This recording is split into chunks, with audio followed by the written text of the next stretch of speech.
10వ తరగతి పరీక్షలకు ప్రిపరేషన్లో విద్యార్థులు, ఏర్పాట్లలో అధికారులు మునిగిపోయారు. పరీక్షల నిర్వహణకు అధికారులు మొత్తం 5,658 సెంటర్లను ఏర్పాటు చేశారు. 12.26 లక్షల మంది విద్యార్థులు పరీక్షలకు హాజరు కానున్నారు.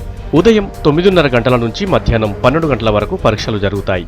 పరీక్ష ప్రారంభమయ్యే టైం కంటే 45 నిమిషాల ముందుగానే విద్యార్థులు ఎగ్జామ్ సెంటర్లకు చేరుకోవాలని విద్యాశాఖ అధికారులు సూచించారు. అరగంట ఆలస్యమైన మొదటి 2 రోజులు పరీక్షలకు అనుమతిస్తారని, అదే పనిగా ఆలస్యంగా వస్తే పరీక్షకు అనుమతించేది లేదని స్పష్టం చేశారు.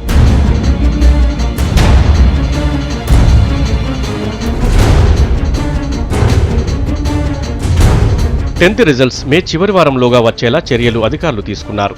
అడ్వాన్స్ సప్లిమెంటరీ పరీక్షలు జూన్లో జరుగుతాయి. అయితే ఈ పరీక్షలు జరిగే సమయానికి తెలంగాణ, సీమాంధ్రలో కొత్త ప్రభుత్వాలు ఏర్పడతాయి. 2 రాష్ట్రాలుగా విడిపోతే అడ్వాన్స్ 10th పరీక్షలను ఉమ్మడిగా నిర్వహిస్తారా, విడివిడిగా నిర్వహిస్తారా అనే దానిపై స్పష్టత లేదు. దీంతో 10వ తరగతి పరీక్షల విభాగ కార్యాలయ కార్యకలాపాలు ఎలా అనే దానిపై తర్జన భర్జనలు సాగుతున్నాయి.